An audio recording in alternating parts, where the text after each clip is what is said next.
నమస్తే, welcome to our channel. నేను సిరి. YCP కార్యాలయాల్లో కూల్చివేత విషయంలో హైకోర్టు అయితే కీలక నిర్ణయం వెలువరించింది. అది ఏంటనేది మనకు వివరించడానికి మనతో పాటు ఉన్నారు ప్రముఖ సీనియర్ జర్నలిస్ట్ జగదేవ్ గారు. నమస్కారం సార్. సార్, ఇప్పుడు చూసినట్టయితే ఏపీ రాష్ట్రంలో వైసీపీకి సంబంధించి 21 పార్టీ కార్యాలయాలు ఏవైతే ఉన్నాయో అవి అక్రమంగా కడుతున్నారని చెప్పేసి అయితే వాటిని కూల్చివేయాలని చెప్పి కొన్నిటినైతే కూల్చివేయడం జరిగింది. అయితే దాంతో ఈ వైసీపీ ఏంటంటే కొంత హైకోర్టుని ఆశ్రయించినప్పుడు హైకోర్టు అయితే ఒక కీలక నిర్ణయం వెలువరించిందని చెప్పేసి మరి వార్తలు వస్తున్నాయి. సో అది ఏంటంటారు? అంటే కూల్చివేతలు అన్నీ చేయలేదమ్మా. 21 అంటే 13 జిల్లాలుగా ఉండేవి 26 జిల్లాలు చేశారు. 26 జిల్లా కేంద్రాల్లో కూడా వైసీపీ భవంతులు అంటే ప్యాలెస్లే కట్టే ప్రయత్నం చేశారు, కొన్ని దగ్గర చేస్తున్నారు. సో వాటన్నిటికీ కూడా చేస్తున్నప్పుడు దానికి ప్రాపర్ డాక్యుమెంటేషన్ ఉండాలి కదా. ఇప్పుడు ఆ స్థలం ఎవరిది?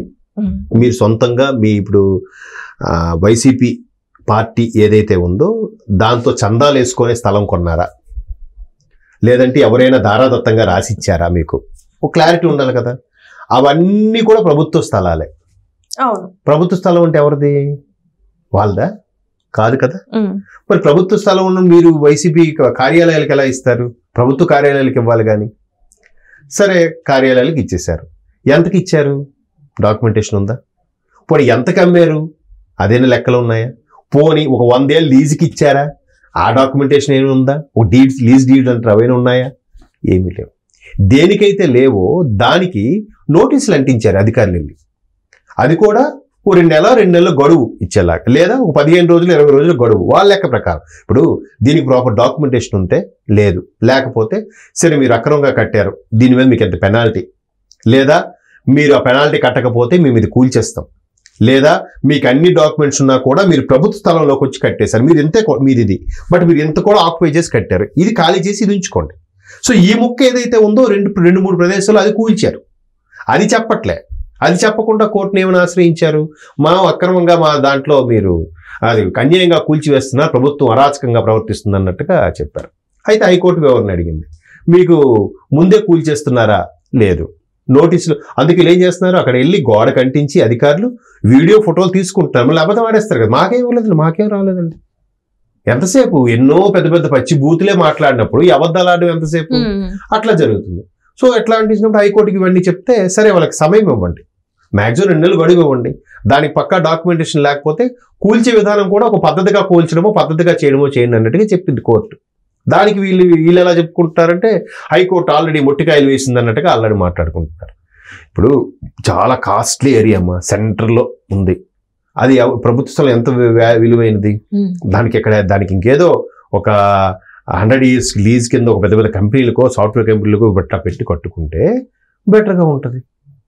అలా కాకుండా ఏది పడితే అది చేసేసి మా గజం 1000 రూపాయలకో లేకపోతే సెంటు 1000 రూపాయలకో కొన్నట్టుగా చూపించేసుకొని ఏది వీళ్ళు అడుగుతుంటే, లేకపోతే ఆ డాక్యుమెంట్స్ కూడా మనల్ని కూడా అడుగుతాడు, అంతా మన గవర్నమెంటే కదా, మనల్ని కూడా ఎవరైనా అడిగితే అడిగి కేసులు.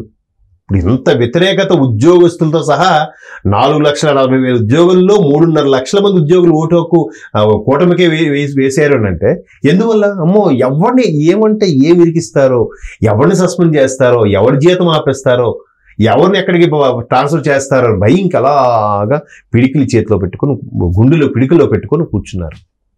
ఓటు ద్వారా చూపించారు అధికారులతో సహా. పెద్ద పెద్ద అధికారులు కూడా ఏం చేయలేని పరిస్థితి అమ్మ. అటువంటి వాళ్ళకి ఇంకేం చేశారు? అందుకు అలా దేనికి డాక్యుమెంటేషన్ లేదు, ప్రాపర్ పేపర్ లేదు, ఒక లీజ్ డీడ్ లేదు. ఏముంటే వైసీపీ జెండా రంగు జెండా ఉందంటే దాన్ని ఎవరు టచ్ చేయడానికి కూడా లేదు. ఎవడు అడిగేవాడు కదా, ఎవడు అడుగుతాడు? అంటే వాళ్ళ ఇష్టానుసారంగా ఎవరిదైనా కబ్జా చేసుకోవచ్చు. మరి జరిగాయి కదా. ఎప్పుడైతే counting next day Kodali Nani గారి తాలూకు ఎవరైతే వాళ్ళ అనుచరులు ఆక్రమించింది ఒక థియేటర్ దగ్గర 2 ప్లేస్ తిరిగి ప్రజలు తీసుకున్నారు. ఇంకో దగ్గర అవుట్ సైడ్ ల్యాండ్ ఏదో ఉంటే అదొక 7 ఎకరాల స్థలాన్ని అది కూడా బారికేడ్లు మొత్తం తొలగించేసి ప్రొక్లైన్లతో బుల్డోజర్లతో తొలగించి తీసుకుని ఇవన్నీ ఎలా చేశారు? ఇప్పుడే మాట్లాడరు దాని దగ్గరికి వెళ్ళి. పిన్నెల్లి గారి వ్యవహారం ధైర్యంగా మాట్లాడుతున్నారు కదా. ఇప్పుడు పిన్నెల్లి గారి వ్యవహారం కూడా ఏం మాట్లాడుతున్నారు? అక్కడ టీడీపీ రిగ్గింగ్ అయింది కాదు పగలగొట్టారు అంటే మొత్తానికి ఒప్పుకున్నట్టేగా. టీడీపీ రిగ్గింగ్ అయినా నువ్వే కూడా పగలగొట్టడానికి. అప్పుడంతా ఏమన్నారు, పాము దూరింది కాబట్టి ప్రజల్ని కాపాడడానికి. సేమ్ వీడియోలు ఉంటాయి కదమ్మా, అది చూసి నవ్వుకుంటారని కూడా ఉండదా? అలాగా మొత్తానికి ఆ కబ్జాలు ఏవైతే ఉన్నాయో కబ్జాలు అయితే మళ్ళీ వెనక్కి వస్తున్నాయి మెల్లమెల్లక. పాపం ఇంకొంతమంది ఆ మానసిక క్షోభతో చనిపోయిన ఎంతమంది ఉన్నారు, కొంతమంది మనకి ఎందుకు రాష్ట్రాలు వదిలి పారిపోయిన ఎంతమంది ఉన్నారో, ఎవరికి ఎంత బెదిరించారో తెలియదు కదమ్మా. అడే ఉండిపోతాడా ఆ ల్యాండ్ కోసం ఆ తాపత్రయం కాకపోతే, ఆక్యుపై చేసినోడు కూడా. అలాగా మొత్తానికి 21 మిగతా 21 జిల్లా కేంద్రాల్లో ఉన్న వాటి అన్నిటికి కూడా డాక్యుమెంటేషన్ అది ఉంటే, అతిక్రమించుంటే మీరు చేయాల్సింది మీరు చేయండి అని చెప్పింది కోర్టు. అందుకే వీళ్ళు ఏం చెప్తున్నారు, దీనికి సంబంధించి డాక్యుమెంటేషన్ అంతా ఇవ్వండి. ఇప్పుడు ఇంకా సృష్టించడానికి ఏం లేదుగా, గవర్నమెంట్ మారిపోయింది కాబట్టి గవర్నమెంట్ ముందుంటే వాళ్ళు ఏదో చేసి ఉండేవారు. అంతెందుకమ్మా, సిఎస్ లాంటి వ్యక్తులు కూడా వైజాగ్ లో ల్యాండ్ లేవో చేయించుకున్నారని అధికారం మళ్ళీ నెక్స్ట్ పోతే మనకు ఇబ్బంది అవుతుందని చేయించుకున్నారని ఒక వైసీపీ నాయకుడు, వైసీపీ కాదు ఒక జనసేన నాయకుడు కూడా మూర్తి యాదవ్ ఆయన ఛాలెంజ్ విసిరాడుగా. ఛాలెంజ్ విసిరైతే అంత సీనియర్ మోస్ట్ ఐఏఎస్ ఆఫీసరు ఎందుకు ఆ ఛాలెంజ్ స్వీకరించలేపాడు? ఇగోరా బాబు ఇవి నేనే కొనుక్కున్నాను నా డాక్యుమెంట్స్ అని చెప్పొచ్చు కదా. చెప్పకుండా ఇంకోటి పరువునష్టం దావా వేస్తా అని చెప్పేసి తను బెదిరించడం జరిగింది. పరువునష్టం దావా వేయండి, నేను వచ్చి చూపిస్తా. మరి ఏది చేశారా? ఇప్పుడు నిన్న పవన్ కళ్యాణ్ గారు ఏం చెప్తున్నారు, తునిలో 3 ఎకరాలు కొన్నాను ధైర్యంగా ఓపెన్ గా చెప్తున్నాడు. నేను ఇక్కడే ఉంటాను, ఇక్కడ కొనుక్కున్నాను అని. ఇంతకుముందు ఏ ఒక్క నాయకుడైనా ఇక్కడ కొనుక్కున్నాను చెప్పాడా? చెప్పగలుగుతున్నాడా? ఎందుకు చెప్పలేడు? ఎందుకు చెప్పలేకపోతున్నారు? ఇప్పుడు కొడాల నాని గారి కబ్జా చేశారని ఇప్పుడు ఆయన ఇన్ని మాట్లాడుతున్నాడు, జగన్మోహన్ రెడ్డి ప్యాలెస్ అది ఎవడు చెప్పాడు అని. మరి నీ కబ్జా చేసిన దాని గురించి న్యూస్ వస్తుంది కదా, దీని గురించి మాట్లాడొచ్చు కదా. నువ్వు అంత ధైర్యవంతులు అయితే ఎందుకు మాట్లాడలేదు? అసలు వీరు ఈ రకంగా ఎందుకు మాట్లాడతారు అంటే, ఒక మంత్రి స్థాయిలో ఉండి అంటే ఇప్పుడు మాజీ మంత్రులే అయినప్పటికీ కూడా మేము ఈ పొజిషన్ లో ఉన్నాం అని కూడా ఎందుకు లేకుండా ఒక అధికార దర్పం అమ్మా, అది అధికార దర్పం అన్ని కూడా అనిపించట్లేదు. అదిదో ఇంక నేను ఆ మాట నేను మాట్లాడలేను కానీ అలాగే. ఎస్ అవును, మీరు అనేది కరెక్టే. అది అంటే ఒక రకమైన వాపులు చూసి బలుపు అనుకునే స్థాయికి వెళ్ళిపోయారు వాళ్ళు. మరి రకరకాలుగా బిహేవ్ చేశారు, నోటుకు వచ్చినట్టు మాట్లాడారు. ఇప్పుడు వైసీపీ కార్యాలయాలట మిగతా పరిస్థితి ఏంటి? ఇప్పుడు అవన్నీ ఎందుకు కోలుకొస్తున్నారు? మరి దానికి ప్రాపర్ బాబు మేము పలానా ఉండదా ఇది కొనుక్కున్నాము, పలానా డాక్యుమెంట్ ఇదిగో, దానికి ప్రభుత్వ పర్మిషన్ కూడా ఉంది, ఇదిగో కమిషనర్ పర్మిషన్ ఉంది, ఇదిగో చూపించుకోవచ్చు కదా. అది చూపించి వీళ్ళు ఉన్నదాన్ని పగలగొట్టడానికి కేసేస్తే వీళ్ళు నిజంగా పడుతుంది. అప్పుడు అధికారి ఎవడైతే కోలు చూస్తాడో వాడి ముందు సస్పెండ్ చేస్తారు, విచారణ అడుగుతారు కదా కోర్టు. అవన్నీ చూపించకుండా ఈ కూల్చివేతలు ఆపండి అని అంటే ఎందుకు ఆపాలి అసలు?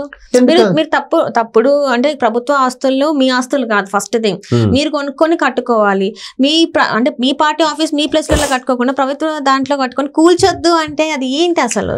అమ్మా వీళ్ళు ఏమనుకున్నారంటే ఇంకా జగన్ అన్న వస్తే మరో 30 ఏళ్ళు జగన్ అన్నే ఉంటాడు అనే ఫీలింగ్ లోకి వెళ్ళిపోయారమ్మా. సో ఇంకా మాకు తిరుగులేదు అనుకున్నారా ఏంటో. ఇప్పుడు ఒక్కసారి తలకిందులు అయ్యేసరికి ఏం మాట్లాడాలో తెలియక, నిజంగా ఏం మాట్లాడుతున్నారు కూడా వాళ్ళకి తెలియట్లేదు. ఇంకా బయటికి రాలేదు, ఆ ట్రాన్స్ లో ఉండిపోయినట్టున్నారు. కాబట్టి మనం వాళ్ళు త్వరగా అవన్నీ తగ్గాలని కోరుకుందాం అంతే. Right sir, right. Thank you so much. Thank you.